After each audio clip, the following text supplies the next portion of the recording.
Today we're going to be going over the worst drills that quarterbacks can do and good alternatives to substitute those drills. Now, the first drill we're going to be going over is something called a 90-degree, or I guess you could say vertical L sequence throw that I see a lot of quarterback coaches do with their QBs, especially younger quarterbacks. So I think everybody can agree at a certain point in your throwing motion, you want to get to this like 90-degree angle as the ball is back. But the issue with that is that we do not want to get to that 90-degree angle the same time your front stride gets down, stepping towards the target. I'm sure a lot of you younger quarterbacks or even high school quarterbacks, college quarterbacks, whatever, sometimes struggle with that ball almost dipping behind your head, which can cause a lot of pressure on your shoulder and cause a lot of pressure on your elbow. And that is generally because you get to that vertical 90 at the wrong time. Guys, your hip rotation and core rotation is what brings your arm up to the vertical 90. So a lot of QB coaches, what they'll do is they'll have the quarterback stay like this, and they'll just like, it'll be like a two sequence situation. So they'll like clap their hands,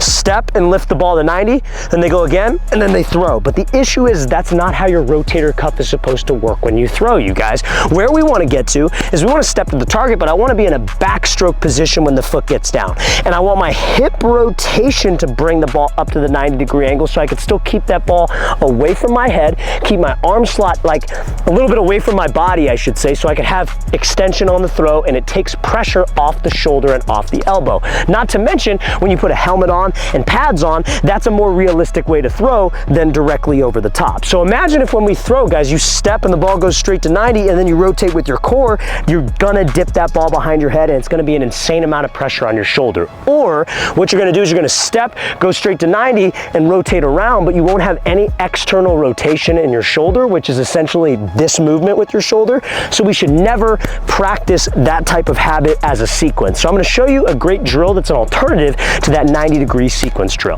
Before we get into that drill, fellas, if you're a QB or a wide receiver and you would like to train with myself and my staff of coaches for 2 whole days this off season, we're gonna be traveling out to 15 different cities across the entire country for 2-day-long QB and wide receiver camps. So guys, for all of our camps, we limit spots. We don't take everybody, we take a certain amount of people and the camps will sell out insanely fast. Our first camp, which is in San Francisco, California, is completely sold out. And then we're gonna be coming out to Orlando, Florida, Phoenix, Arizona, Charlotte, North Carolina, and Austin, Texas. All of those camps, guys, literally like 3 spots left remaining. So we limit spots. So make sure you check out that very first link in the description below if you want to sign up. Now, after Austin, Texas, we'll be coming out to Newark, New Jersey, Chicago, Illinois, Las Vegas, Nevada, Seattle, Washington. Then we'll be coming out to Birmingham, Alabama, Houston, Texas. Then we'll be coming out to Boston, Massachusetts, Columbus, Ohio, Boise, Idaho, and finishing off our tour in Los Angeles, California. So again, guys, all those camps will sell out. So very first link in that description below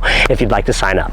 Now this drill, you guys, is going to be our horizontal L sequence drill to work on, you know, just having a proper throwing sequence and not having that ball dip behind your head. Remember, we never want to be that dude that is up at a vertical 90 when my front foot gets down, and I definitely don't want to practice that bad habit. So all you're going to do is you're just going to be in a simple throwing position. You're going to have a target set up maybe about like 10 yards away. And so what you're going to do is you're just going to clap, step, ball goes back to this horizontal L. Does it need to be a perfect L? No, it does not need to be a perfect L, but somewhere in this general vicinity that's not a vertical L. And then all you're gonna do is on the second clap or whenever you feel like it, because if you don't have a partner, that's totally fine. You're just gonna rotate through with your hips and have your hips bring you up to a 90-degree angle, and you're just going to simply throw. Now, if you don't have a net, you don't have a partner to do this drill, you can easily do this drill with like a towel. You just hold the throwing towel and do the exact same process. But we're gonna show you how this drill should look full speed. Very easy drill to correct that bad throwing sequence problem of getting to a vertical 90 when your front foot is down.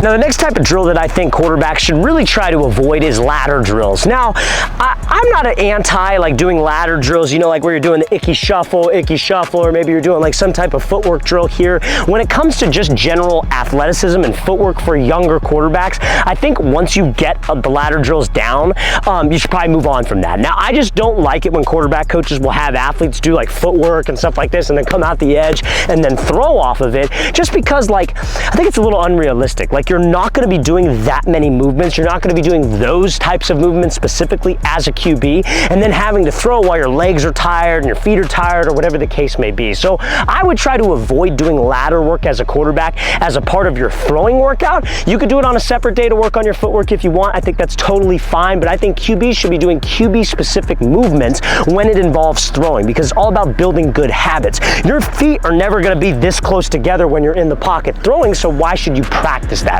Whenever you're moving in the pocket, you have a good base, you're set, you're ready to throw, so that's the type of drills that you need to be doing, and that's what we're gonna show you next. Now, like I said, fellas, when you're working on your footwork, you wanna do QB specific movements. So that's what I have all my quarterbacks do that I train, and we use a towel for this, and we do this literally before every single training session just to work on, you know, different types of pressure. C gap, A gap, B gap. So I'm gonna give you 3 separate movements that we work that you guys could rep out over and over again to get you more comfortable in the pocket. So let's start off by saying, for those of you that don't know, what the A gap, the B gap, and the C gap is. So the C gap is outside of your tackle, the B gap is between your tackle and your guard, and then the A gap is between your guard and your center. So you got A, B, and C. So we're working different types of pressure for that. So the first one is going to be C gap, A gap. So it's going to be you step up, A gap, step back, throw. We're working quarterback specific movements, right? Now in a game, will you do that movement back to back? No, but there are gonna be times where you step up, there are gonna be times where you step back, and we wanna be prepared for that. So that's what we're trying to rep. Now we'll work the opposite second. A gap, then C gap. So it's gonna be A gap, C gap, throw.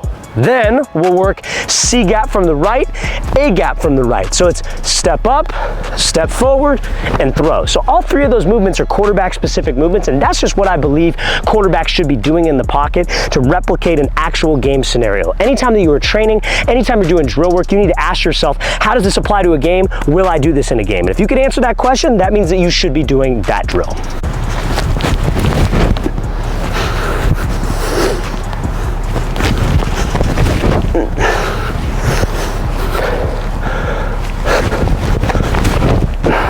Now also, fellas, any type of obstacle course footwork drill for a QB, you really want to try to avoid, because guys, it's insanely rare for a QB to drop back and to do like 8 different movements, have to run around, have to scramble, and then be able to set their feet and throw.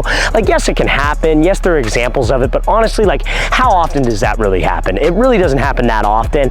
And I mean, you know, you want to be prepared for anything as a QB, but I think you will get more benefit out of like isolating a specific skill and focusing on developing good habits of that skill than doing a million different things out of control, super tired, your legs are tired, and then having to throw, because it's just not realistic, you guys. It's not realistic to the majority of the plays that we have at the quarterback position. I want to train smart. I don't want to train stupid. I don't want to be doing stuff that's not actually going to apply. So if you're doing drills where you have to like flip through cones, roll out, and then sidestep, and then shuffle through, like, it's going to be a total waste of your guys' time. You could be working on specific skills and isolating specific skills to get genuinely good at your craft. So we're going to show you an example of that, contrary to all these different obstacle course drills. Now this next drill, you guys, is going to be, I guess you could say, a good alternative to the obstacle course drills like we mentioned. It's just isolating a specific skill. So rather than sidestepping, rolling out, then shuffling, we're just going to focus on moving up and back in the pocket with a perfect throwing base, staying in a position ready to throw. So that actual skill, because again,